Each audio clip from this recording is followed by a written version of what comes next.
कार्यक्रम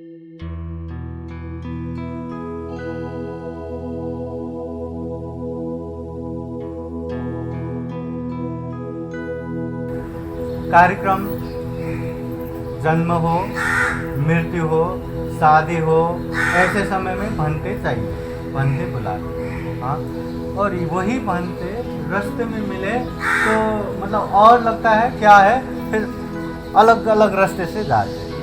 तो विनय कैसे अप्लाई करना है। हाँ, कोई भी भंते मिले तो रास्ते में पंचांग वर्णना करने की जरूरत नहीं है। हाथ जोड़ के जैसे नमस्कार जय भीम करते हैं ना, वैसे ही वंदामि भंते, क्या बोलना है, हाँ सबको आता ही है, वंदामि भंते। कभी भी भंते मिले तो मुंह इधर उधर करके नहीं जाने का, अरे ये भंते में पहचानता ही नहीं करके सामने से गया, तो भी ऐसे भी मत करो। भंते मिली तो वंदामि भंते को भी लगेगा कि अरे अपने उपासक उपासिका है, तो भंते भी फिर सावधानी से चलेगा ना। अब कोई अपने लोग भी पहचानता नहीं तो फिर भंते को भी क्या जैसा लगेगा। जैसे भंते मिले वंदामि भंते थे। हाँ, तो बहुत सारे उपासक उपासिका रहता है, अपने घर में तो बहुत उपदेश भी सुनते हैं, परित्राण करते हैं, सब करते हैं, रास्ते में मिले तो मानो अजनबी की तरह चल देता है ना, ऐसा नहीं कर देता। और भंते को बुलाना हो तो भंते को कैसे बुलाना चाहिए, आह्वान कैसे करना चाहिए। जैसे बुलाते नहीं अमोल अभिजीत, ऐसे भंते जी को कैसे बोलते हैं, कैसे बुलाते हैं, आदरणीय भंते। वो आदरणीय भी अभी ज़्यादा लगा दिया, भंते अपने आप में इतना रेस्पेक्टेड, इतना आदरणीय शब्द है, तथागत बुद्ध को भी भंते करके बुलाते हैं। तो बुद्ध के अनुयायी भिक्षु संघ को भी भंते करके बुलाते हैं। अभी महाराष्ट्र में आके भंते जी आदत हो गया, हर जगह पे जी लगाते हैं ना, तो इसलिए भंते जी या भंते करके संबोधन करते हैं। और ज़्यादा भंते है तो नाम के साथ सारिपुत्र भंते जी, मोडगल्याण भंते जी करके बुलाने का, नहीं तो भिक्षु संघ के सामने भंते करके बुलाएंगे तो किसको, सारे भंते देखेंगे, है ना। तो अभी मैं अपना परिचय देता हूँ, ठीक है। मेरा नाम है भंते इंद्रवंश,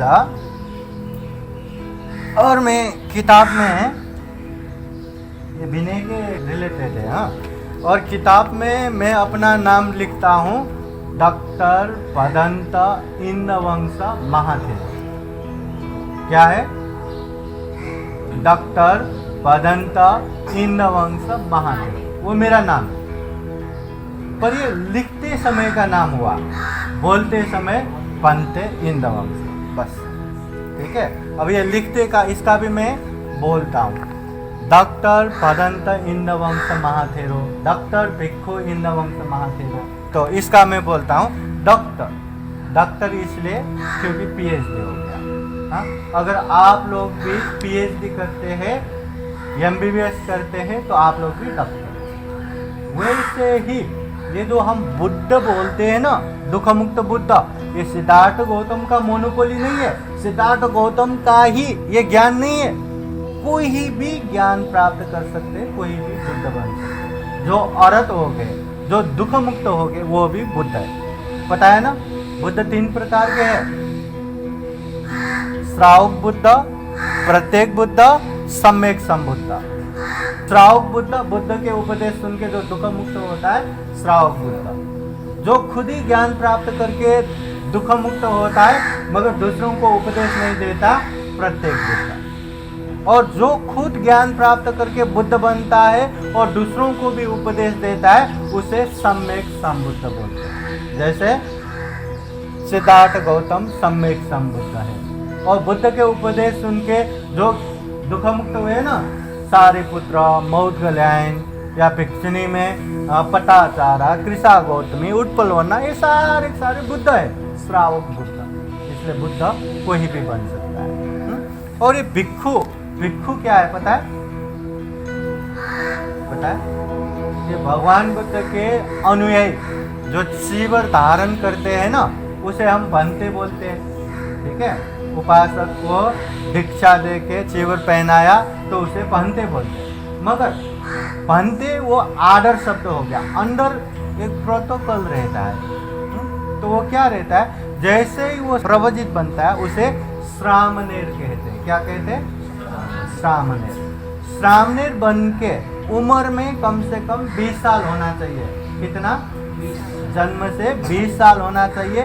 फिर जाके वो सोच सकता है 20 साल तक, है ना, कि मुझे बंते बन के रहना है या गृहस्थ में जाना है। तो उसको लगता है मैं बंते बन के ही रहूँगा, तो वो भिक्षु संघ के सामने फिर से उपसंपदा दीक्षा लेता है। हाई ऑर्डिनेशन बोलते हैं। उपसंपदा दीक्षा लेने के बाद वो पूर्णतः भिक्षु बनता है। क्या बनता है? भिक्षु। तो चीवर धारण करने वाला हर कोई भिक्षु हो वो जरूरत नहीं है, वो श्रामणेर भी हो सकता है। और बहुत उम्र के 60, 70, 80 साल के उम्र के भी श्रामणेर यहाँ बहुत सारा रहता है। ठीक है। भिक्षु बन के जो 10 साल पूरा होता है उसे सीनियर बनते बोलते हैं। पाली में थेरो बोलते हैं। क्या बोलते हैं? थेरो। अभी थेरो बनते बहुत सुने होंगे ना। वो उपसंपदा 10 साल पूरा हो गया। जो उपसंपदा होके 20 साल पूरा होता है उसे महाथेरो बोलते हैं। क्या बोलते हैं? महाथेरो होने के लिए क्या होना पड़ता है? क्या 20 साल?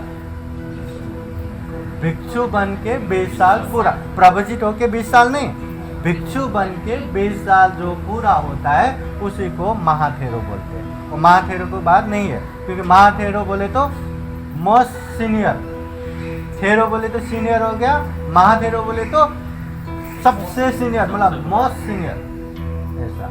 हाँ, अभी मैं 30 साल से बंते बनाऊँ, हाँ, पर वो काउंट नहीं होता। जब भिक्षु बना 20 साल की उम्र में मैंने उपसंपदा दीक्षा लिया, भिक्षु बना, वो 21 ईयर्स कंप्लीट हो गया। 20 साल कंप्लीट होते ही महाथेरो होता है। तो ये हमारे संघ के नियम है, विनय है, ये इतना पता होना चाहिए। ठीक है।